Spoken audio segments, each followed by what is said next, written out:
Assalamualaikum warahmatullahi wabarakatuh. Perkenalkan, nama saya Siti Farhatinisa dengan NIM 2000321000025 dengan prodi agribisnis kelas A. Di sini saya akan melakukan penyuluhan pertanian dengan tema COVID-19 bukan penghalang para petani Sumeneb. Dan mengapa saya memilih tema ini? Karena saya sangat tertarik dengan fenomena ini, agar pemerintah juga memaksimalkan bantuan pada petani sebagai yang paling terdampak pada masa pandemi COVID-19. Pada penyuluhan pertanian ini, saya akan memberikan materi yaitu wabah virus corona yang juga dikenal sebagai pandemi COVID-19 tidak menjadi halangan bagi petani Sumeneb untuk melakukan upaya peningkatan produksi pertanian.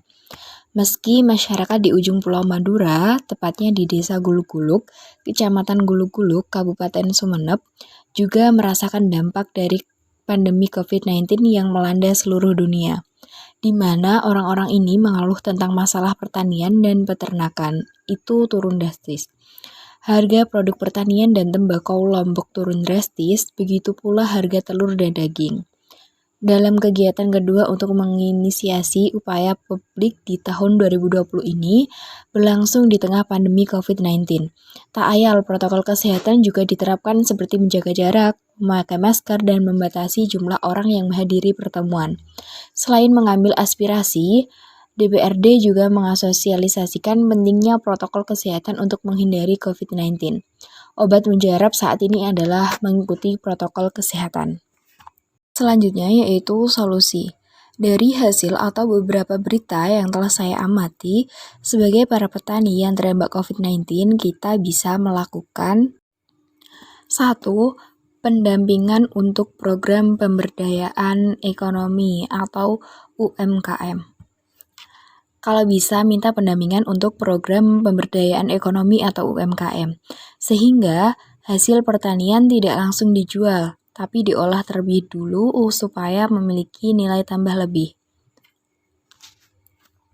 Yang kedua yaitu generasi muda juga harus diberikan keterampilan.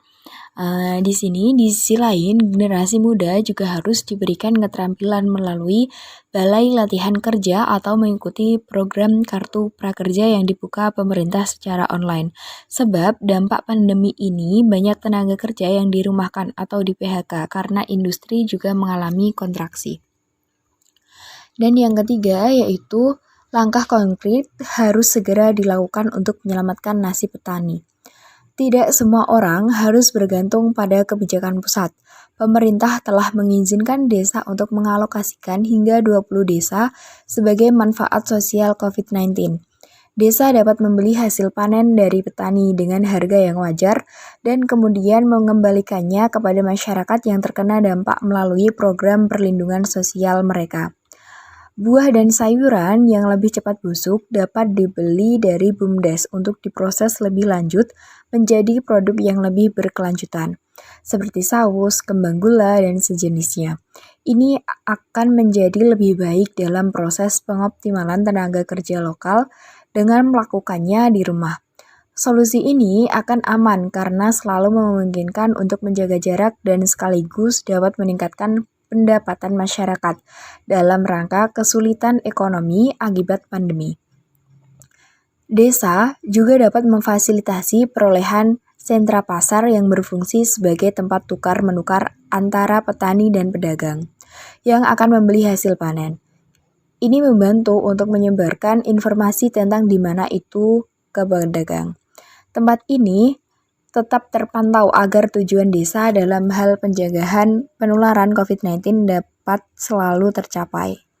Baik, sekian presentasi penyuluhan pertanian dari saya. Kurang lebihnya saya mohon maaf yang sebesar-besarnya. Wassalamualaikum warahmatullahi wabarakatuh.